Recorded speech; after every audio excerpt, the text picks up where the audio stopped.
Bueno, buen día para todos. Felicidades a los abogados en su día. Atento a los problemas que tuvimos de conexión en Minas, la anterior jornada, bueno, se decidió hacerla nuevamente para que quienes estaban inscriptos para participar de forma virtual pudieran hacerlo nuevamente. Le agradecemos al doctor Cavalli el tiempo y la disposición para realizar nuevamente la jornada. Y aprovecho a invitarlos a la actividad de la semana próxima, que van a ser dos fechas, martes 13 y jueves 15 de mayo. Las dos jornadas es sobre actualización en materia de derecho penal adolescente. Tienen en la página web de la asociación y si no nos envían un mail o WhatsApp para que les enviemos el link para la inscripción en el formulario. Bueno, si les parece, le doy la palabra al doctor Cavalli y comenzamos. Bien, gracias Nadia, espero que se escuche bien. Perfecto. Muchísimas gracias por la invitación. Vamos a tratar de recrear lo que hablamos el otro día en Minas. Había un problema de internet que nos sorprendió, que llevaba a que la conexión se cayera completamente, o sea, ni siquiera era posible ese truco que hacemos a veces de quitar las imágenes y que solo quede el audio, porque directamente se cortaba el internet. El otro día les quería comentar, porque seguramente la mayoría de ustedes no lo pudo presenciar, después de la exposición que hicimos Mónica y yo, se suscitó un muy lindo debate sobre una ley que sigue siendo polémica, y bueno, trataremos de tener en cuenta todos los aportes que se hicieron este, en aquel momento, y bueno, recrear las mismas palabras. Obviamente no vamos a tener la misma calidad porque la doctora Mónica González lamentablemente no puede estar hoy con nosotros en la mañana, pero bueno, vamos a repasar todo esto. Bien, sobre aspectos procesales de la ley de violencia basada en género, a mí me parece siempre importante recordar que el Uruguay integra una comunidad de naciones y que con esa condición de integrar esa comunidad de naciones y ser integrante además de Naciones Unidas, suscribió en el año 1983 la convención conocida como CEDAW para la eliminación de toda forma de violencia contra la mujer. Dentro de las consecuencias que tiene ratificar una convención como esta, estaba implicada la necesidad de tener nuestra propia ley de violencia contra la mujer. Es decir, la convención establece un marco general, pero en Uruguay se debía además una ley contra la violencia contra la mujer. Y eso demoró muchísimos años, 34 años demoró, más de 3 décadas en que Uruguay tuviera su propia ley integral de violencia basada en género.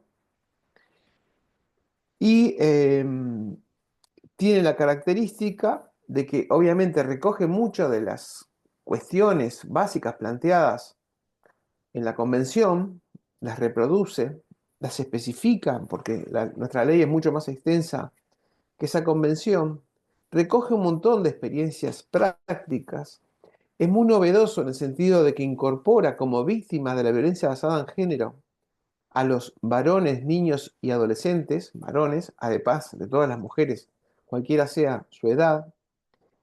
¿Y qué pasa? Tenía que hacer su propio régimen procesal, es decir, la convención establece algunas ideas, fuerza, digamos, algunas ideas básicas que el Uruguay tenía que respetar, pero lo que pasa con este tipo de convenciones es que en general lo sustantivo, lo que pertenece al derecho sustantivo, se aplica muy fácilmente o no con tanta dificultad en la legislación patria. No hay ninguna contradicción, quizás haya mejoras en cuanto a lo sustantivo entre nuestra ley y la convención, pero lo que sí complica las cosas es que cada Estado es soberano al establecer los lineamientos procesales. ¿Mm? Es decir, nuestro proceso de protección contra la violencia basada en género y nuestros procesos penales son distintos que los procesos de cualquier otro país que haya ratificado la convención. Porque en general lo procesal, y de acuerdo al artículo 18 de nuestra Constitución, depende de nuestra legislación. O sea, es nuestra legislación la que define cómo es el proceso. Hecha esta aclaración, que me parece siempre importante, lo mismo pasa con los procesos de niñez, ¿verdad? Hay tantos procesos de protección de la niñez como países hay en el mundo, porque cada estado es soberano en lo que es la legislación procesal. Establecida, decía, esta aclaración, había una serie de lineamientos, como tiene la Convención de Derechos del Niño y como tiene esta convención, que debe ser respetado. Y hay una palabra que es básica, que está en el artículo 2 de la Convención y que se reproduce varias veces en lo que es eh, el preámbulo de la Convención, que son siempre tan importantes y necesarios de leer, que dice que la protección para la mujer debe ser efectiva. Y efectiva quiere decir que se constata que hay un derecho amenazado y vulnerado, y ante ese derecho amenazado y vulnerado, una protección efectiva implica que se adopten medidas de inmediato. Nosotros tuvimos una legislación, si se quiere, intermedia de violencia doméstica, que se comenzó a elaborar a fines de la década del 90, después siguió todo un proceso largo de sanción en la siguiente legislatura, la que empezó en el año 2000, bien digo, en el año 2000, y que de pronto se aprobó luego de un desgraciado episodio que hubo en Uruguay, acá en Montevideo, de violencia de una persona que terminó con la vida de su esposa y de sus hijos de una manera bastante cruel. Y ahí el Parlamento, después de meses y años de discusiones, aprobó nuestra ley de violencia doméstica, pero no era una ley suficiente en los términos de la Convención, de la CEDAW, quiero decir. Y se empezó a percibir en Uruguay que esa palabra, la efectividad de la protección, ¿verdad? No tenía ninguna, vamos a decir, respuesta procesal válida. Vamos a ponernos un poco en situación. Unos años antes de la ley de violencia doméstica, que es del año 2002, el Uruguay había sancionado un Código General del Proceso. Un Código General del Proceso que establecía, o estaba, vamos a decir, fundado en la igualdad de las partes. Y si bien en la oralidad, que era el gran logro, ¿verdad? El gran paradigma del CGP, en los procesos que fueran más rápidos y demás, pero lo importante a señalar es que la cultura procesal uruguaya apostó fuertemente a que el proceso fuera uno y único. Si leen el preámbulo del CGP, es fácilmente advertible que los codificadores, que eran brillantes procesalistas, Gelsi, Torello y Vescovi, perseguían un ideal. ¿Cuál es el ideal? Bueno, que el proceso fuera uno solo. Y establecieron una serie de estructuras básicas, que es el proceso ordinario, el proceso extraordinario, los procesos cautelares, los procesos incidentales, el proceso monitorio, el proceso que llamaban ellos de insanía o de incapacidad, el proceso sucesorio, el proceso voluntario, ¿verdad? Era una serie de estructuras básicas y dice, bueno, esto se aplica a todo. Era una suerte de reacción que había, ¿qué ocurría hacia 1988, que es la fecha de sanción del CGP? El Uruguay tenía una multiplicidad de procesos. Dar derecho procesal, dos sobre todo, era bastante difícil en el sentido que uno se tenía que aprender un montón de procesos con diferentes plazos, diferentes estructuras, diferentes actos procesales. Era muy difícil porque cada asunto tenía su propio proceso. Contra eso se reaccionó y se estableció el CGP. Y la idea, reitero, disculpen la insistencia, era que hubiera un único procedimiento. Bien, así las cosas, nosotros nos enfrentamos a la realidad que el CGP era muy bueno, nadie puede discutir las bondades del CGP, pero indudablemente el proceso cautelar, el artículo 311 y demás, aquello de demostrar la semiplena prueba y el peligro de la demora, la apariencia del buen derecho, el peligro de la demora, no era suficiente para, vamos a decir, aplicar correctamente los compromisos internacionales que había asumido Uruguay. Ya para esa época también tenía desde 1996 la Convención de Belén do Pará, o sea, la Convención Regional, que establecía también la obligación de los estados. El Uruguay se obligaba a actuar con debida diligencia para prevenir. Esto es importante, ¿verdad? Vamos sumando esas palabras que me parece que son muy significativas. Primero, que la protección sea eficaz. Segundo, que el Estado debía prevenir la violencia basada en género. ¿Qué significa prevenir? Bueno, significa saber que se deben adoptar medidas, ¿verdad? Aunque aún el daño no se haya probado o no se haya verificado. Es decir, ante la amenaza, nosotros debemos prevenir esa violencia. No es un detalle menor. Y como les decía, el procedimiento cautelar del CGP, más allá de la intención de los legisladores de que ese procedimiento cautelar sirviera para cualquier tipo de proceso, fíjense cómo está redactado el artículo 311, se aplicará a cualquier tipo de proceso, era absolutamente insuficiente, porque el proceso cautelar implica diligenciamiento probatorio, llamar testigos y demás, y luego adoptar una resolución. Y en el caso se verificaba el hecho, ¿verdad? Era una realidad uruguaya, eh, era una constante, ¿verdad? Que la mujer ni siquiera denunciaba una situación de violencia basada en género porque sabía que el hecho de ir a una comisaría o el hecho de ir a un juzgado y que después se le fijara una audiencia para más adelante, implicaba tener que afrontar un periodo de violencia latente que era directamente improcedente. ¿Qué hacía la mujer? Bueno, directamente no denunciaba porque no había eficacia en las formas procesales. A todo esto, el Uruguay, con esa lentitud característica, demora años y finalmente aprueba esa solución procesal que hoy tenemos vigente y que hoy trataremos en esta jornada de visualizar. Pero a mí me parecía interesante hacer esta primera visualización y saber que en la cultura jurídica uruguaya, o jurídica procesal uruguaya, esto fue un cimbronazo, porque la gente de mi generación se había formado en que ahora, de ahora en adelante, cuando se sanciona el CGP, íbamos a tener un solo proceso cautelar aplicable a cualquier procedimiento.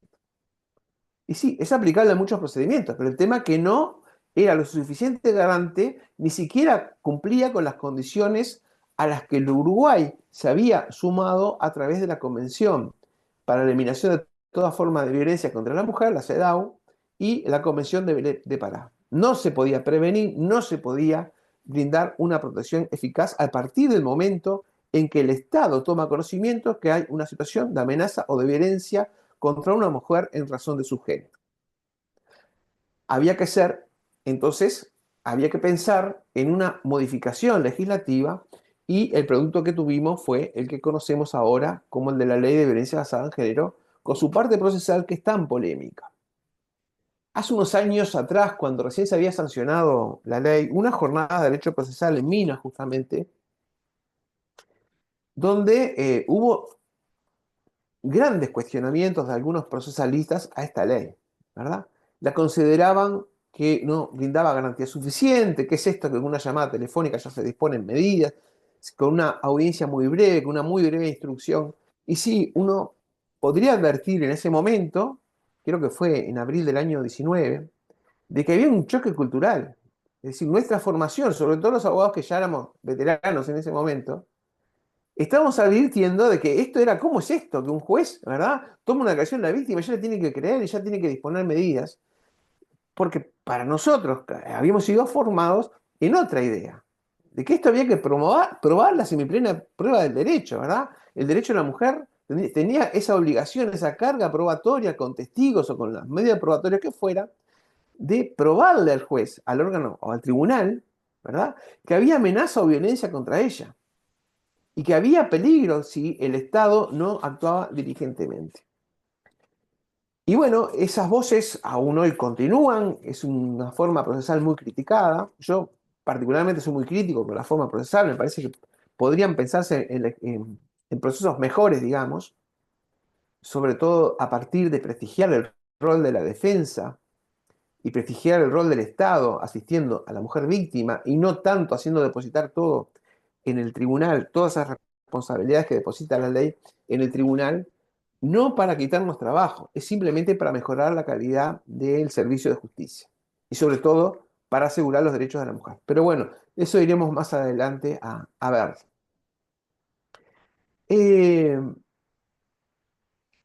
yo lo que siento es que de a poco nos hemos ido acostumbrando. Sé que hay gente que sigue siendo muy crítica con respecto a la ley, pero me parece que ya las nuevas generaciones de jueces, por lo menos que es lo que más veo yo, ¿verdad? Y muchas generaciones nuevas de abogados, esto lo ven con un problema diferente. Han aceptado el reto de tener que adoptar medidas de urgencia, ¿verdad? Apenas toman conocimiento.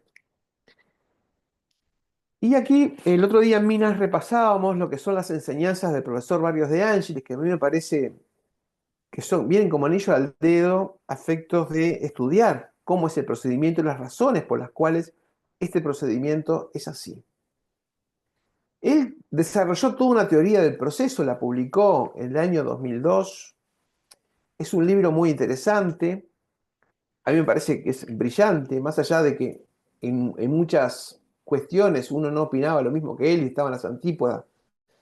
Pero lo que es el desarrollo del estudio del proceso, él crea un método de estudio del proceso, a mí siempre me pareció en ese sentido muy abstracto pero brillante, ¿verdad? Él trata, a través de todo su tratado de derecho procesal, llegar a una visión muy abstracta del proceso. Y él dice que todo proceso tiene 7 categorías fundamentales y que esas categorías fundamentales se diseñan en base a una ley que llamaba genético funcional. Vamos a ver que son palabras ampulosas, pero en realidad no esconden ningún misterio. Y que entonces el resultado del proceso es el estudio de esas 7 categorías. Entonces, ¿qué es una ley genético funcional? Dice, bueno, hay un problema en la sociedad. La sociedad uruguaya tenía un proceso para protección de la mujer que no era suficiente. No era eficaz, no prevenía, no ayudaba a resolver el conflicto y sobre todas las cosas, el Uruguay no estaba cumpliendo con sus compromisos internacionales de asegurarle a una mujer que sufría violencia una decisión rápida, eficaz y que previniera esa violencia.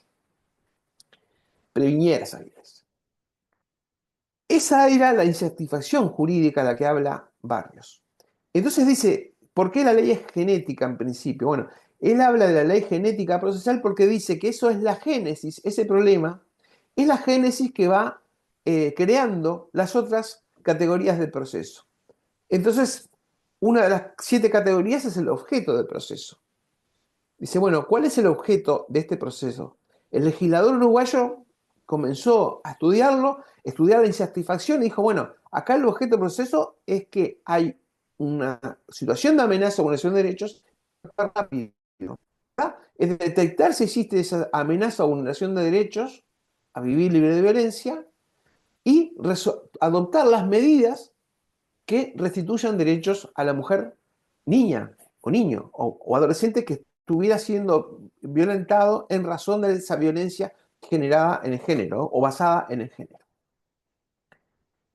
Bien, ese es el objeto del proceso, es lo que hacemos hoy, aunque no en todos los tribunales se explicita, como se hace en la audiencia preliminar de CGP. A mí me parece siempre muy conveniente decir, bueno, ¿cuál es el objeto de este proceso? Determinar si existe una situación de amenaza o violencia contra la denunciante y cuáles son, y en caso afirmativo, cuáles son las medidas que se deben adoptar. Perfecto, esa es la génesis del proceso y del objeto del proceso. ¿Qué más define esa situación de insatisfacción? ¿Quiénes son los sujetos del proceso? ¿Verdad? ¿Cuáles son los sujetos del proceso? Bueno, un tribunal. Inicialmente estuvo prevista la fiscalía, ahora ya no participa más de estos procesos. La razón de asistencia a la fiscalía, la razón por la cual la fiscalía debía estar allí, era muy sencilla. La fiscalía representaba a todos nosotros, a toda la sociedad, y por lo tanto, y de alguna manera al Estado, y por lo tanto, el problema de la violencia contra la mujer no es solo un problema de la mujer, sino que es un problema también del Estado uruguayo. Esa es la razón por la cual asistía a la defensoría, la fiscalía, perdón. Lamentablemente, la fiscalía ya no participa de estos procesos. Como sabemos, solamente en Uruguay se dedica a lo penal, o básicamente a lo penal, y por lo tanto la fiscalía salió. Pero bien, volviendo, de esa situación jurídica, de esa insatisfacción que se generaba en la sociedad, dijimos, bueno, tenemos que hacer un proceso cuyo objeto sea determinar si existe violencia, amenaza o vulneración de derechos en razón del género de la mujer y adoptar las medidas de protección que correspondan. Lo segundo, los sujetos. ¿Quiénes son los sujetos? El tribunal, la mujer, el sujeto más importante, y el presunto agresor contra quien se deben adoptar medidas. Básicamente, estos son los sujetos y obviamente también las defensas. Posteriormente, con una serie de normas que también debemos tener en cuenta, el artículo 67 de la Ley de Violencia de Género hacía referencia al artículo 8, si hay niños involucrados debemos adoptar medidas de protección, cualquiera sea el género de esos niños, y debíamos tener previstas defensas para todos ellos, ¿verdad? Como le decía, el artículo 67 de la ley ya recogía la solución del artículo 8 del CNA. Estos son básicamente los sujetos del proceso. Posteriormente, los actos procesales también había que generarlos, ¿verdad? Lo que hablamos hoy de lo genético, había que generarlos a partir de esa situación. Los actos, como les decía, el procedimiento del 311 era absolutamente insuficiente. El sistema no aguantaría, ¿verdad? Es completamente ilógico decir, bueno, el juez para la semana que viene fija una audiencia y que venga la mujer con las pruebas a ver si adoptamos una medida cautelar. No, rotundamente no. Los actos procesales, como la audiencia, era de inmediato. La audiencia tenía que celebrarse en 72 horas. ¿Vieron cómo la situación, la situación de insatisfacción jurídica, lo que estaba pasando en el seno social, ¿verdad? Que generaba esa insatisfacción, va determinando cómo son las categorías del proceso? Ya hablamos del objeto del proceso, hablamos de los sujetos del proceso, ahora estamos hablando de los actos del proceso. Bueno, los actos del proceso se adaptan a eso. Se ha planteado en el tribunal, han llegado varios cuestionamientos de nulidad de las resoluciones que se adoptan en este proceso por falta de fundamentación. Entonces se dice que no se cumple con el artículo 197 y 198 del Código General del Proceso. Es decir, por ejemplo, cuando un tribunal resuelve una situación de violencia basada en género, no hace el vistos, el resultando sobre los hechos que se tienen por ciertos o por probados, ¿verdad? No hace todas las consideraciones jurídicas, no hace una extensa resolución. Entonces se alega la nulidad de una medida de protección.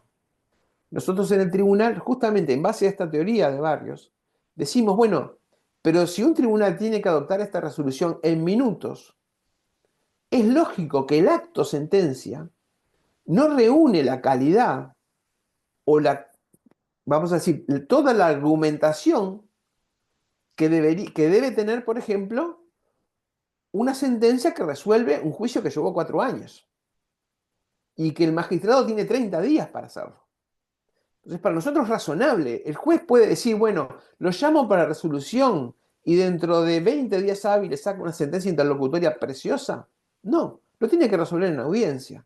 Y por lo tanto, la fundamentación breve no la consideramos que sea causa de nulidad de esa sentencia. Reitero, siempre basándonos en esta idea de que la forma de ser del objeto del proceso requiere que el acto procesal, audiencia, se haga de inmediato, que la sentencia se haga de inmediato en la misma audiencia. También se determina la estructura del juicio. Ciertamente, un juicio ordinario tiene muchas más garantías que este proceso. Eso es indiscutible, nadie lo puede discutir. Imagínense que una persona que es demandada en cualquier proceso ordinario tiene 30 días para conectarse con su abogado, para preparar su defensa, para establecer un montón vamos a decir, de excepciones, todas las que correspondan. Y luego existe una audiencia preliminar, y luego existen audiencias complementarias y sus respectivas prórrogas, y luego la oportunidad de hacer alegatos con un determinado tiempo, y finalmente la sentencia. No, todo eso no se puede hacer aquí, porque el proceso es diferente. Necesariamente el objeto del proceso determina que todas estas categorías sean especiales, y por ello es un proceso brevísimo, muy sumario. Sobre los actos del proceso y los sujetos procesales de los que ya hablamos, Y con esto ya hablamos también de las situaciones jurídicas, las funciones procesales, que son las categorías que nos faltaban para completar las 7. A mí me parece importante señalar que algunas de las soluciones de la ley claramente establecen que, por ejemplo, la función de control de la parte está menguada. Si nosotros en un proceso ordinario, cualquiera, llevamos a audiencia preliminar y no se pudo ubicar al denunciado, sería nula la audiencia que se celebre en esas condiciones, ¿verdad? Si no pudimos ubicar al demandado, quiero decir. ¿Mm? Si por alguna razón ocurriera de que es imposible notificar a la persona denunciada, demandada en un proceso civil de daños y perjuicios, cualquier audiencia sería nula. ¿Qué nos dice el legislador? No, acá la situación es de tal gravedad, de tal importancia, que la audiencia se tiene que hacer igual. No ubicamos al denunciado, bueno, pero la audiencia se tiene que hacer igual. ¿Ven cómo esa forma de ser del objeto del proceso, de la insatisfacción jurídica, fue moldeando estos elementos o categorías del proceso? Entonces, un poco resumiendo, el objeto del proceso, los sujetos del proceso, la norma, las funciones jurídicas, las situaciones jurídicas, los actos procesales, todos, todos están creados a partir de esa situación de urgencia y a partir de que el Uruguay tenía que resolver con un proceso breve y sumario, darle, garantizarle, como es la palabra que utiliza la convención, ¿verdad? La garantía. Garantizar a la mujer que está sufriendo la amenaza o la violencia directamente una medida de protección eficaz que prevenga el daño. Y se acuerdan que yo les decía aquello de la ley genética funcional. Bueno, genética porque todas estas categorías de procesos se generan a partir de esa situación jurídica específica. ¿Y funcional por qué? Porque cada una de estas categorías del proceso tiene una función. ¿Cuál es esa función? Eliminar la violencia contra la mujer. Por eso el proceso es así. Nos guste o no nos guste, capaz que hay soluciones mejores. A mí se me ocurre siempre algún otro tipo de cosa, ¿verdad?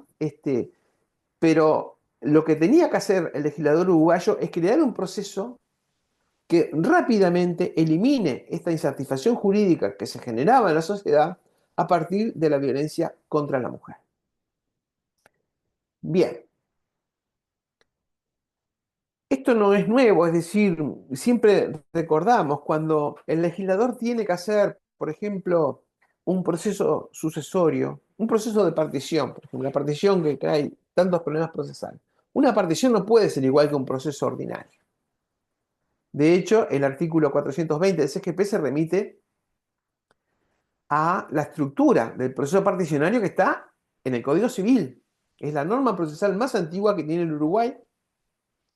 Está artículos 1130 por ahí en adelante, está cómo es el procedimiento particionario, donde hay que empezar por un inventario, seguido de una tasación, después hay una posibilidad de una asignación de un contador. Bueno, ¿todo eso serviría para un proceso de violencia de extranjero? Rotundamente no. Esas categorías procesales, esa forma de ser la partición no tiene nada que ver con un juicio monitorio ni con un juicio ordinario, ni con un juicio de protección, ni con un juicio de protección de la niñez. Justamente en base a esta regla, digamos, o esta ley genético-funcional que establecía Barrios. Según sea el tema que hay que resolver, va a ser el proceso. Van a estar quiénes son los sujetos involucrados. Contador partidor, por ejemplo, no tiene nada que hacer en un proceso de violencia basada en género. Pero sí es muy importante en un proceso de partición. ¿Mm? Y bueno, en cualquier proceso que ustedes quieran imaginar, un proceso penal, por ejemplo, es completamente diferente a un proceso ordinario civil o un proceso extraordinario, ¿verdad? Todo depende de cuál es el objeto que queremos resolver. Esto que ya les digo generó polémica y genera polémica al día de hoy. La ley esta nuestra ya tiene 7 años y medio, ¿no? Porque es del año 17 y salvo algunas pequeñas modificaciones, que yo recuerdo el tema de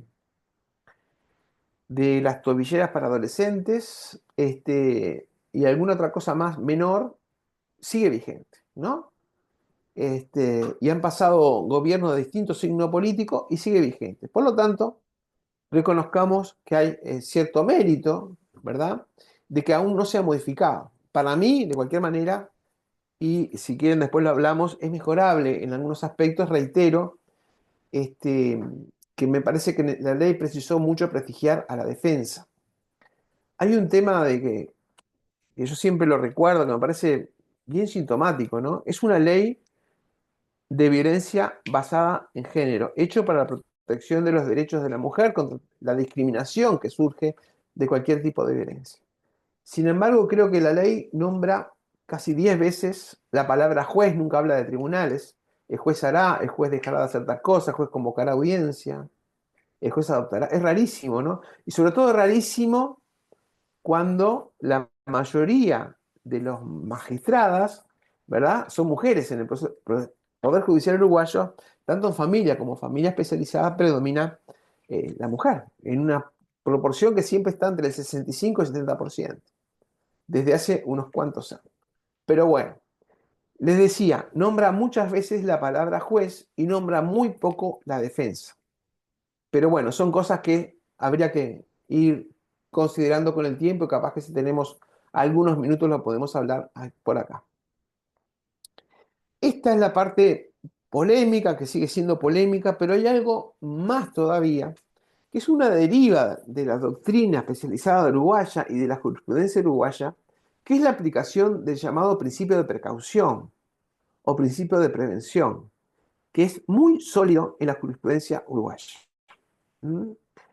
Se ha ido abierto camino y abriendo camino, quiero decir, y hoy me parece que, si bien es discutible, como cualquier principio del derecho, me parece que es el principio que reina en este proceso.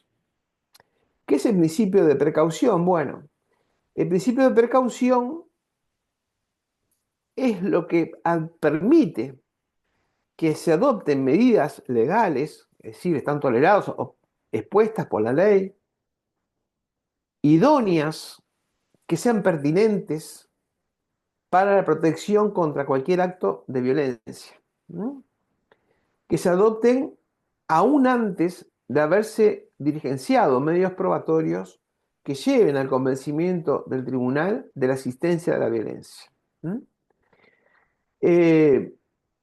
Porque esta es la única forma de que el Uruguay cumpla con la convención, en el sentido de que la protección hacia la mujer sea eficaz. ¿Mm? No, en nuestro régimen jurídico no toleraría, ¿verdad?, como les dije hace un rato, que impusiera una carga probatoria a la mujer, que el tribunal dijera, por ejemplo, hasta que no me lo pruebe no voy a adoptar medidas, sino que se ha hecho carne ya en la cultura jurídica uruguaya que las medidas se deben adoptar de inmediato. Y por eso llegamos a esa situación donde a lo largo y ancho del país, en cualquiera de los departamentos o lugares donde hay jueces letrados o jueces de paz actuando en competencia de urgencia, ante una llamada policial ya se adoptan medidas de protección. ¿Mm?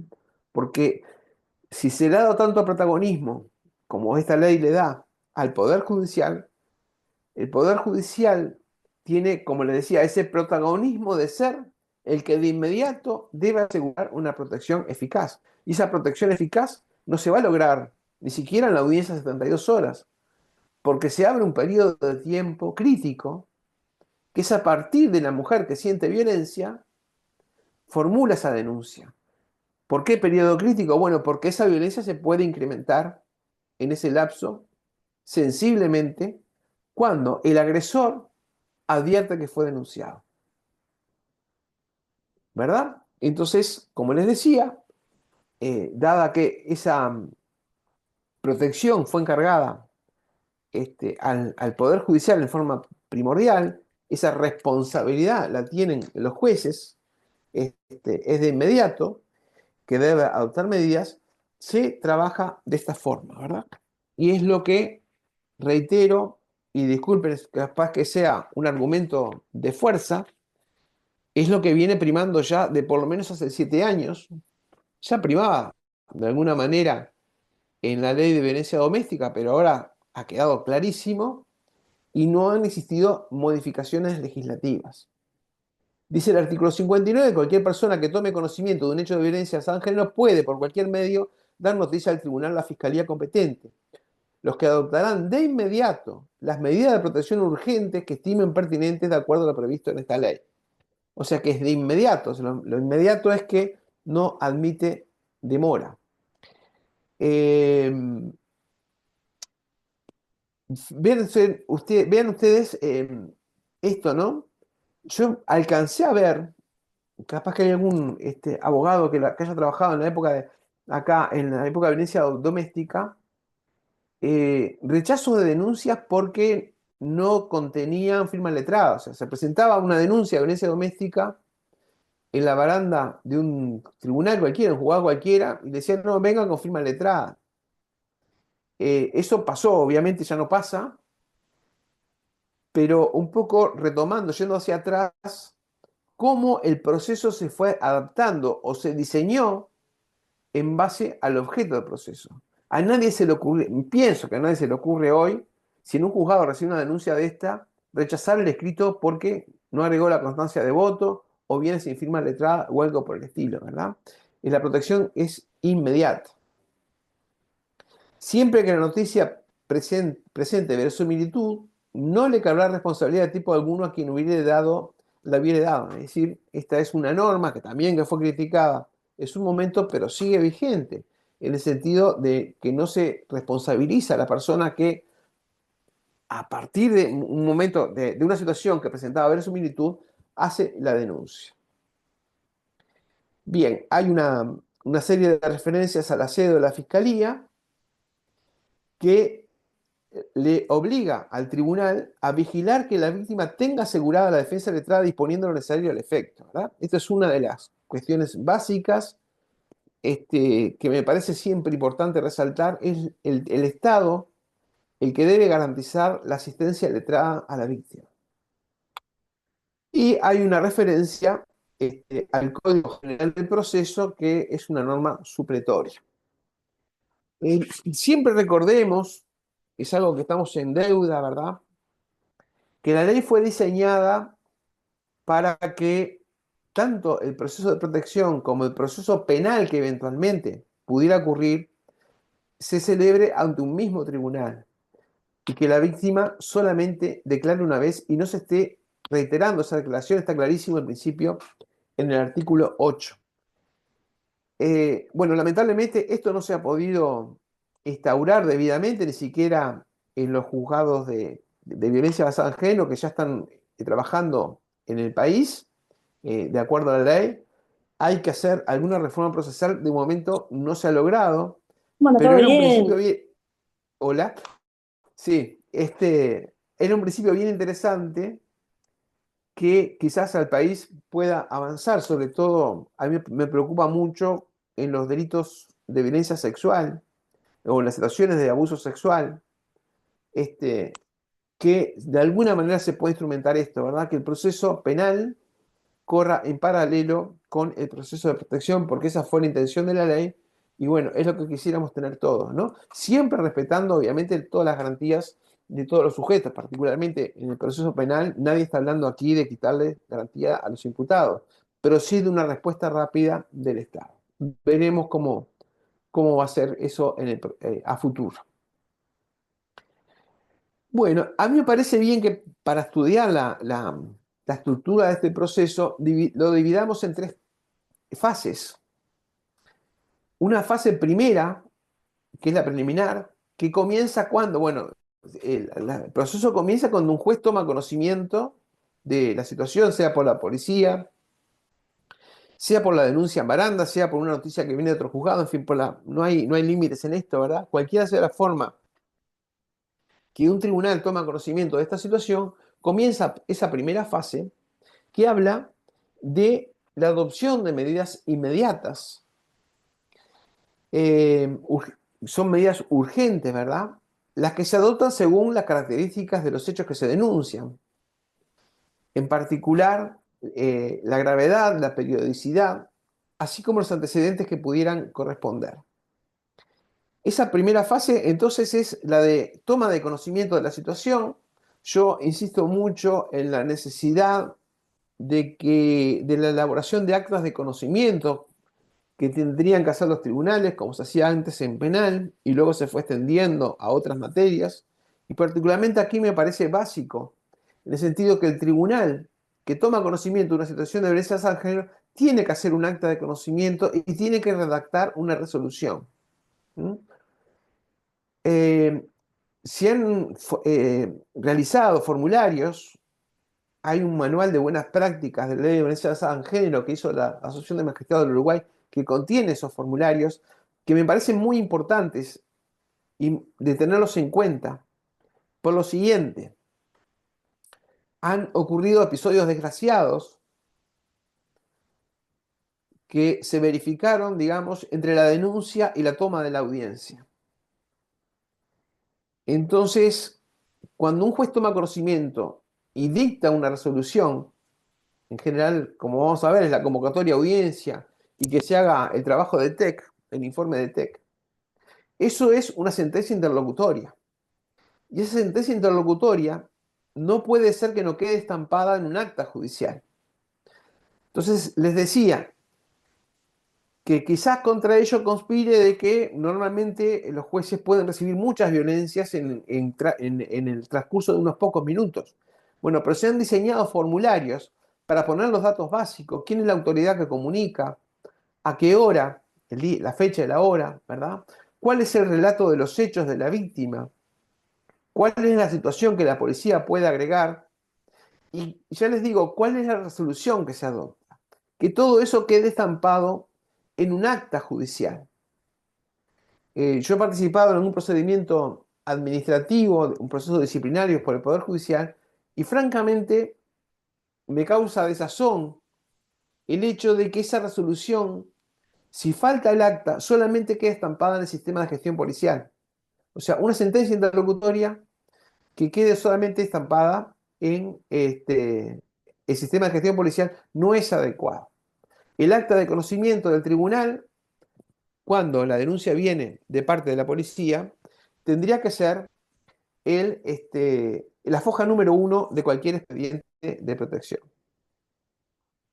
Bien, eh, sigamos adelante. Como le decía, esa primera resolución es de múltiple contenido, tiene que adoptar las medidas de protección necesarias, idóneas, tiene que adoptar medidas de protección no solo respecto de la víctima mujer que está haciendo la denuncia, sino también respecto de cualquier otro ser humano que pudiera estar siendo afectado por esa violencia. Es clarísimo el caso de los hijos o de cualquier niño o niña de que esté en el ámbito donde se esté desarrollando, según la denuncia, esa violencia.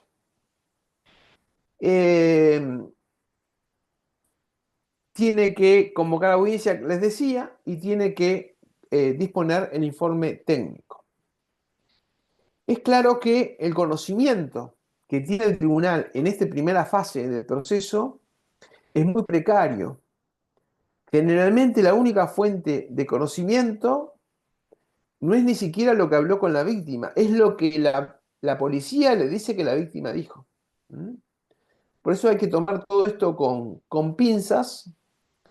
Y bueno, la experiencia indica que es importante que los tribunales, que las juezas y jueces que reciben este tipo de denuncia, desarrollen determinada experticia eh, para no solo tratar de estar en las mejores condiciones para percibir lo que la policía le esté diciendo, sino además de tener la tranquilidad, el dominio de la situación, como para asegurarse de, de que la información sea correcta y de que todos los elementos le estén llegando para poder tomar la audiencia en las mejores condiciones posibles y obviamente después resolver en consecuencia. Esta primera fase, disculpe que insista tanto, entonces está integrada por la primera resolución del tribunal donde dispone las medidas urgentes de protección, seguidas de la convocatoria a audiencia y de la orden de que TEC haga su informe. que sabemos que muchas veces ese informe no va a estar pronto por falta de recursos del Poder Judicial, pero siempre hemos insistido cuando era profesor en el CEJU, ¿verdad?, de la necesidad de igualmente, aunque se sepa que no vamos a tener el informe, porque de pronto es un juez de paz actuando, de cualquier manera ordenarlo siempre. ¿Mm? Si no, el tribunal queda en omisión. Ordenarlo no porque lo digo yo, porque lo dice la ley. Es clarísimo que la ley dispone que sí se haga. Bien, esta primera fase tiene ese contenido y pasamos a una segunda fase que es la audiencia. Tiene esa especialidad, ¿verdad?, en el sentido de que se aparta de lo que es un proceso civil común, como les dije, porque la audiencia debe celebrarse igual, aunque la persona denunciada no se halle presente o no sea ubicada. Establece la potestad del tribunal de la conducción de la persona denunciada. ¿Mm? Esto también, como les decía, se aparta del proceso civil. Si se lo ubica, se lo puede conducir. Y la norma es clarísima, ¿verdad? Dice textualmente: se celebrará la audiencia de todas formas y se adoptará la medida que corresponda. ¿Mm? Acá, salvo que la víctima no asista, y aún en caso que no asista, el proceso no tiene por qué culminar, porque hay que indagar las razones por las cuales la víctima no asiste a la audiencia, esa audiencia se tiene que celebrar de todas formas. ¿Mm? Si no, reitero, si no se celebra porque no vino la víctima, el proceso no se termina acá. Acá no hay 340 que valga, ¿verdad? Acá el tribunal tiene el poder de averiguar cuál fue la razón por la cual una persona que había denunciado una situación de violencia basada en género, o una persona sobre la que se había denunciado que estaba recibiendo esta violencia, que era víctima de esta violencia, no va a concurrir al juzgado. Porque podría ocurrir que justamente es la violencia lo que le impide concurrir a la sede judicial. ¿Mm? Otra particularidad que debemos tener presente. Bueno, a mí me parece siempre importante tratar esto de la audiencia y sobre todo insistir que a pesar de estos poderes inquisitivos del tribunal, esto sigue siendo un proceso de partes. ¿Por qué me parece bien interesante resaltar esto? Porque se ha hecho práctica de que la audiencia solamente consiste en la declaración de denunciante y denunciado, y se acaba la historia allí. En realidad, en esa audiencia debían diligenciarse medios probatorios. Yo lo que advierto que se diligencia con bastante frecuencia es prueba documental, a veces sin las formalidades que se tienen en un proceso civil, porque a veces son meras fotocopias, pero son en oportunidades extraordinariamente importantes. Por ejemplo, los mensajes de WhatsApp, la inspección judicial. Esto a mí me parece francamente muy trascendente que se haga cultura, porque a veces en redes sociales y demás queda la prueba de la situación de violencia, o la prueba de que la situación de violencia no existe. ¿Y por qué les decía que me parece importante tener presente que es un proceso de partes? Porque si hay un abogado que esté defendiendo a una persona denunciada, y esa persona denunciada sostiene que la denuncia es falsa, que en realidad no existe violencia, que en realidad es toda una situación inventada por un motivo espurio cualquiera, esta es la oportunidad de ofrecer prueba. La prueba que tenga a su favor, obviamente. ¿Qué es lo que sucede? Que si no ofrecen prueba en este momento, luego esa prueba, si recurren a la resolución que se adoptó, es extemporánea. ¿Mm? Para segunda instancia, la prueba tiene que estar ofrecida en primera instancia en un momento anterior a la resolución. Y si no le hacen lugar, ustedes pueden recurrir.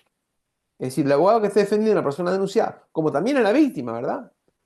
Nos ha pasado de la víctima, yo quiero ofrecer prueba y el tribunal le dice no, no la considero necesaria o no es procedente o el motivo que sea para rechazarlo.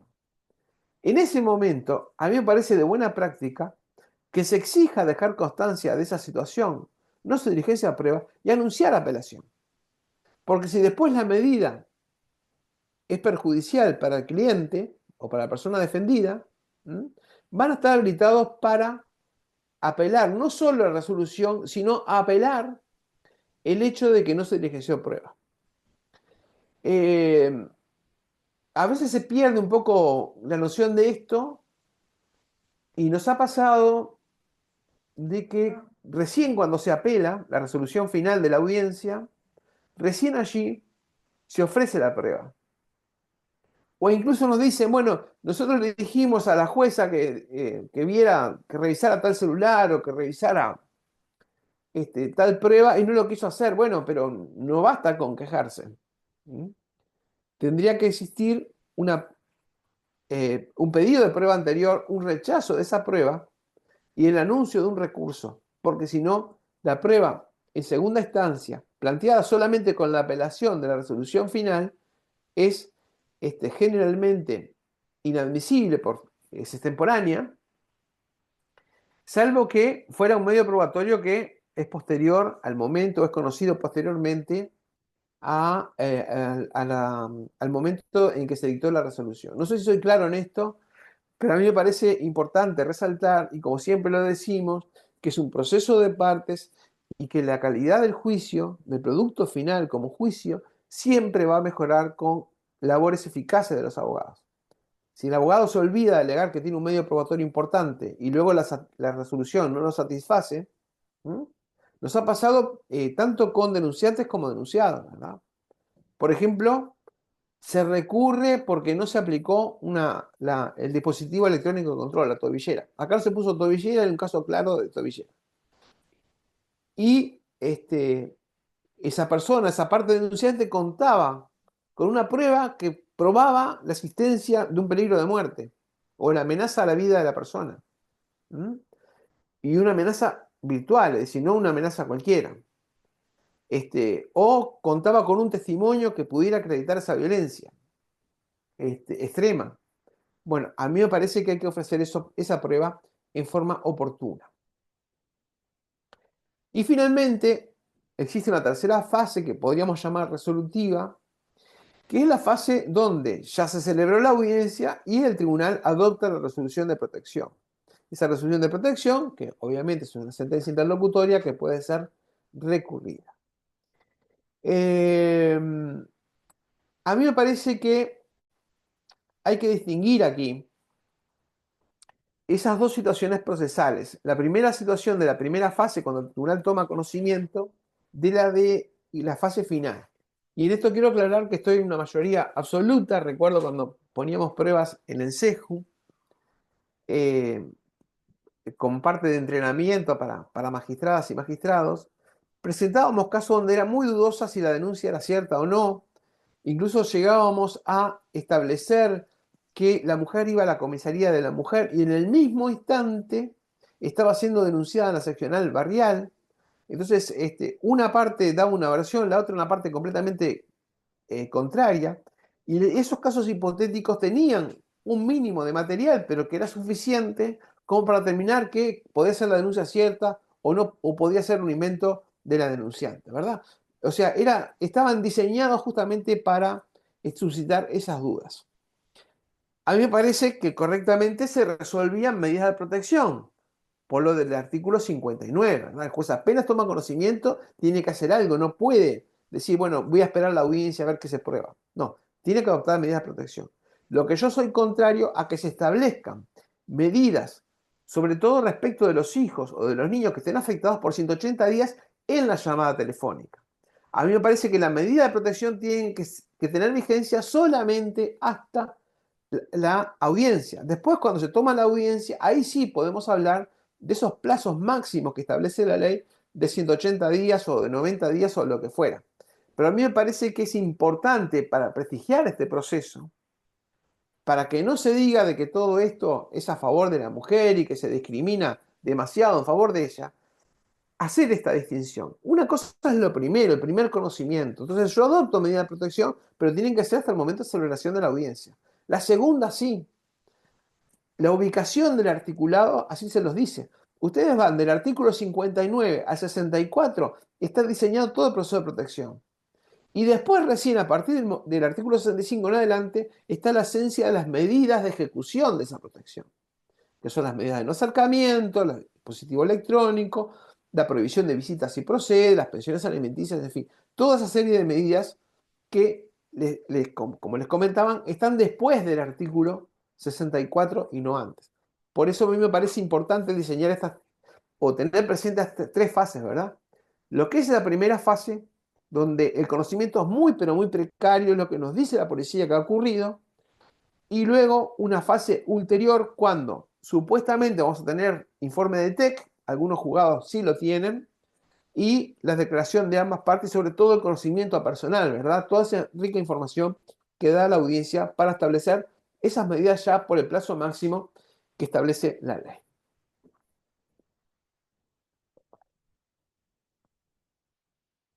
Perdón, si los aburro mucho, no sé si alguien quiere hacer alguna consulta o pasamos a tratar un poquito el principio de precaución. Yo ya llevo una hora hablando, no sé cómo me soportan.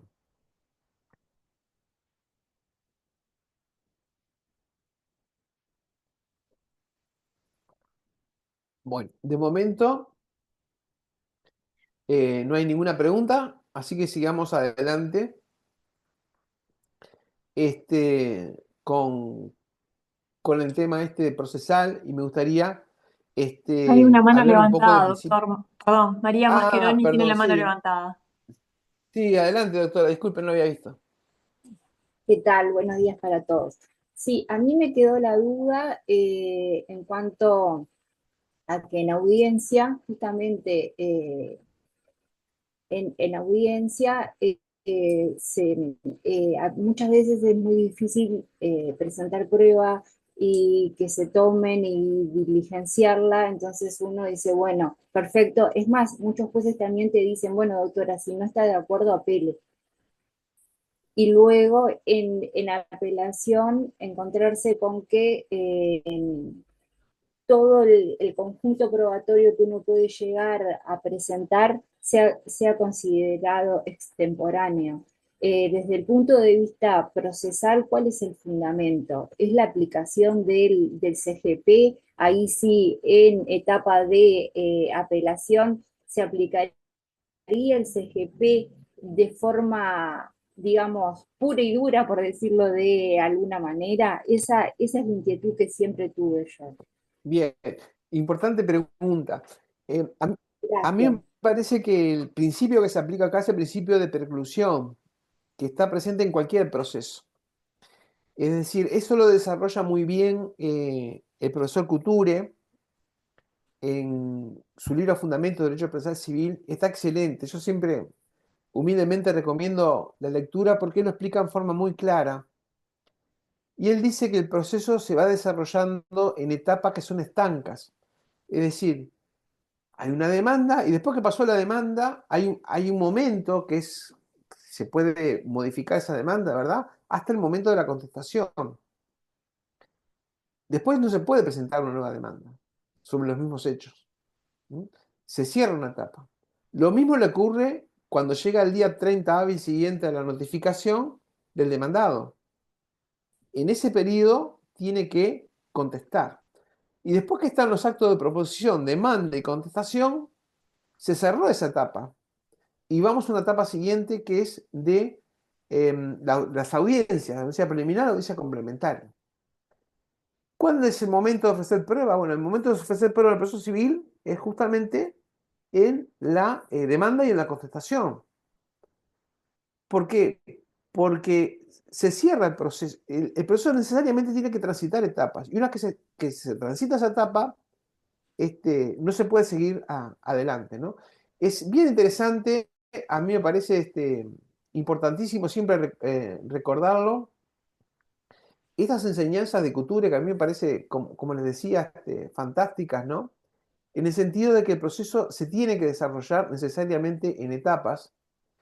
Estoy buscando acá, a ver si lo puedo encontrar. Este,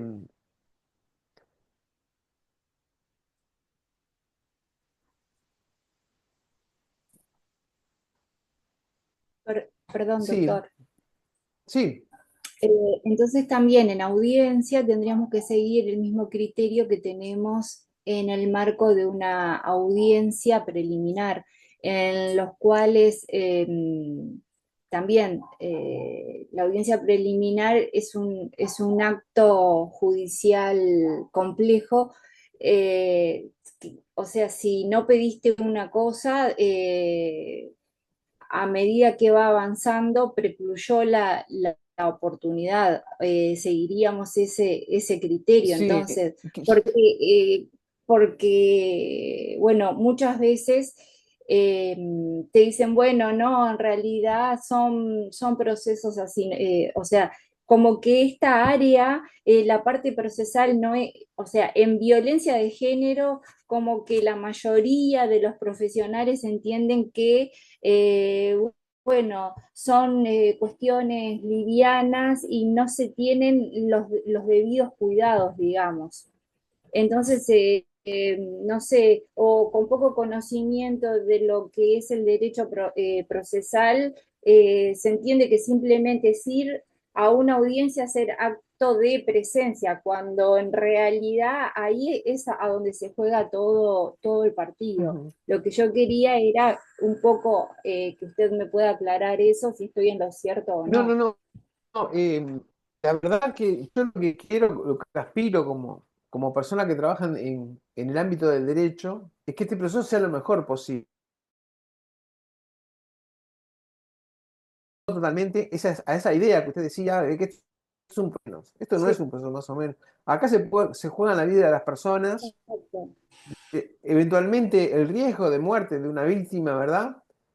Se juega también el honor, el derecho al honor, ¿verdad? El derecho a la tranquilidad, el derecho a ser integrante de una familia, la persona denunciada. Entonces, esto no es un proceso menor, ni puede tratarse como un No, proceso menor. no. Eh, yo durante años en mi carrera judicial fui juez de otras materias, fui juez penal 10 años seguidos en Montevideo,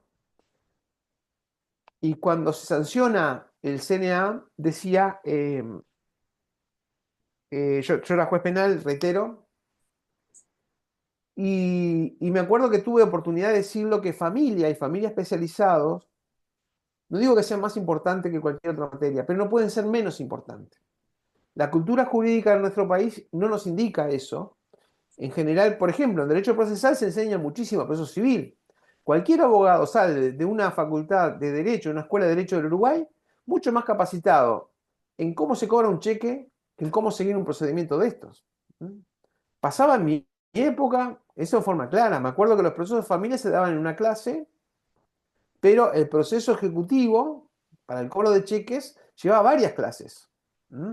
Se prestigiaba enormemente la parte civil, por ejemplo, que la parte de familia. Por ejemplo, siempre lo digo, ¿no? El Uruguay tiene una situación de pobreza infantil que es alarmante Sí. desde hace décadas. ¿Dónde está el problema? Bueno, ¿quiénes son los pobres de este país? Son los niños que viven en hogares monoparentales donde la mujer es jefa de hogar. Entonces, no me vengan a decir a mí que un proceso de alimentos es una cosa secundaria. ¿Mm? Cuando se trata justamente en la inmensa mayoría de los casos de madres que tienen la tenencia que no pueden acceder a los alimentos que adeudan los varones, ¿verdad? Que procrearon a sus hijos. Entonces, yo me resisto a considerar esto que sea un proceso de segunda categoría o más o menos. Además, Esto, doctor, sí. perdón, humildemente, en mi perspectiva, es lo mismo que ocurre con el derecho de familia o de Ujú, género. Es tomado como un área que, bueno, te recibiste y podés salir a buenas y a locas a ejercer, cuando en realidad lo que es la rama de familia, justamente desde el punto de vista procesal, creo que es la rama del derecho que tiene el mayor número de procesos específicos para ir siguiendo y que son distintos unos a ujú, otros, porque como bien usted decía, por ejemplo, no podés aplicar al barrer el CGP. De hecho, no podés aplicar el CGP, como usted bien observó, a una partición. Entonces, dentro de lo que es la rama del derecho de familia, cada proceso, cada situación o pretensión que tenemos que diligenciar ante un tribunal va a tener un caminito específico. Y lo que yo veo como que es tomada esta área como un área menor, una rama que, bueno, vas haciendo más o menos total, como que todo vale. Claro, a mí me parece que es fundamental la labor de todos, ¿no? Los que estamos de un lado y otro de la baranda. Sí. Y esa parte de la prueba a mí me parece esencial. Ujú. ¿De dónde entendemos nosotros esto del principio de preclusión y que el procedimiento tiene etapas que se van cerrando y que el ofrecimiento probatorio debe ser temporáneo? Es justamente del artículo 59, que habla que el CGP se toma como norma supletoria. ¿Mm? Entonces, em, yo recuerdo muchísimos casos donde lo que nos sucede con los que estamos en segunda instancia, por ejemplo, una situación que se repite por motivos económicos, los integrantes de un matrimonio siguen viviendo en la misma casa. Entonces, hay gente que se puede llevar bien, civilizadamente, y hay gente que es violenta y que adopta la violencia como forma de relacionamiento. Y yo recuerdo un caso del interior donde eh, los hijos habían participado activamente en los conflictos, lamentablemente eran hijos grandes ya. Y claro, el hombre y la mujer se acusaban mutuamente y uno escuchaba una versión, le parecía una cosa, y escuchaba otra versión y le parecía otra. Y una de las hijas que convivía allí, más otro hijo que vivía cerca, quisieron declarar como testigos y no se les autorizó. Yo no entiendo cómo no se hizo eso, porque era simplemente 5 minutos para que nos dijeran cuál era su versión de los hechos, porque uno decía blanco y el otro decía negro, y indudablemente no era ni blanco ni negro, había que tener grises ahí, o capaz que era blanco, capaz que era negro. Ahora, ¿cómo nos podemos dar cuenta de eso? Bueno, con prueba. No hay otra forma de hacerlo. Y no hay que tenerle miedo a eso. Que yo no hablo que sea una prueba propia, qué sé yo, una acción reivindicatoria que lleve un montón de pruebas. Pero hay pruebas que están a la mano, al alcance de la mano, y no se diligencian. Entonces, me parece que la forma que se debe proceder es impugnar esa resolución del tribunal que dice que no la va a diligenciar. Capaz que son razones válidas, ojo, capaz que son razones válidas. Yo he visto, por ejemplo, en algunas apelaciones de ofensores, ¿no? Donde nos interponen en la apelación una prueba que necesariamente se tiene que diligenciar durante semanas, ¿no? Y bueno, esa prueba no procede porque nosotros tenemos que resolver en muy poco tiempo. En fin, Muchas gracias. eh, no, por favor, a mí me parece que es una forma de prestigiarlo si se celebra la prueba, ¿verdad? En tiempo y forma y donde se le den garantías a todas las partes. Esto sigue siendo un proceso bilateral, el tribunal sigue estando en situación de imparcialidad, situación jurídica de imparcialidad, y más allá en fin, de los cuestionamientos que pueden haber, la calidad del juicio es mejorable siempre, reitero, con defensas preparadas que ofrezcan oportunamente la prueba que entiendan que corresponde, ¿no? Bueno, gracias a usted, doctora. Vamos a ver ahora un poquito hablar del principio de precaución. Es un principio que no solo se aplica en esta rama del derecho, sino que tiene amplia aplicación en el derecho ambiental, que es donde se originó. El principio de precaución nos dice que hay que prevenir no solo los daños graves e irreversibles que pueda sufrir el medio ambiente, ¿no? Como les decía, surgió el derecho medioambiental, sino que además deben adoptarse precauciones respecto a lo que no se sabe si va a provocar daño o no. ¿Mm? Esto se ha desarrollado muchísimo, ya es indiscutible a esta altura, de que si yo quiero poner, por ejemplo, una fábrica para aprovecharme de un curso de agua porque necesito un buen caudal de agua para mi producción industrial, ¿m? El Estado no tiene por qué demostrarme a mí que yo voy a provocar un daño, sino que soy yo el que previo a hacer cualquier acción de utilización del medio ambiente, demuestre que no voy a provocar ningún daño. ¿Me explico? Es decir, no se espera que el daño se produzca y se demuestre para recién adoptar medidas de protección al medio ambiente, sino que el derecho autoriza a que se prohíban determinadas actuaciones hasta que no se demuestre que esa actuación que voy a cumplir sobre el medio ambiente puede provocar un daño. Como les dije hace un rato, esto en el derecho ambiental es una verdad asumida y así se procede. Las pasteras en Uruguay tuvieron que solicitar autorizaciones medioambientales. ¿Alguien sabía antes de la instalación de Bodnia, por ejemplo, sobre el río Uruguay, que se iba a provocar daño, no se iba a provocar daño? Bueno, no se sabía bien, pero lo que había que demostrarlo antes de que empezara a funcionar. Y se hicieron todos los controles discutidos por nuestros hermanos argentinos y demás, pero se hicieron los controles suficientes antes de que esa fábrica empezara a funcionar. Ese es el principio de precaución que rompe con la idea de que aquella persona que quiera evitarse un perjuicio deba demostrar el peligro de la demora y la apariencia del buen derecho, hacer todo un procedimiento cautelar, ¿verdad?, antes de que se adopte una medida de protección. Esto es al revés. Quien eventualmente puede provocar el daño es el que tiene que demostrar que no va a provocar ningún daño. El siguiente campo del derecho donde se aplicó este principio de precaución es la bioética. ¿Qué pasa? Los desarrollos científicos, particularmente a partir de el estudio del genoma humano, hoy se sabe cómo el cuerpo humano está compuesto por una serie de genes que están identificados totalmente. Eso dio la posibilidad de manipulación genética, y particularmente de manipulación genética en las células que están involucradas en la reproducción de la especie. Entonces, por ejemplo, hay acciones que pueden asegurarle a nuestra descendencia que se va a conocer, por ejemplo, una probable afectación.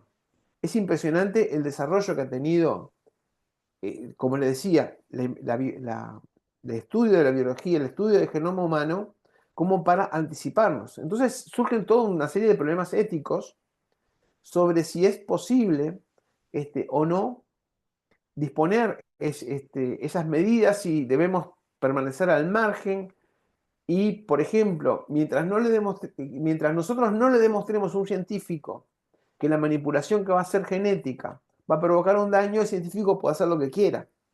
Bueno, no es así. Es lo mismo que ocurre en el medio ambiente.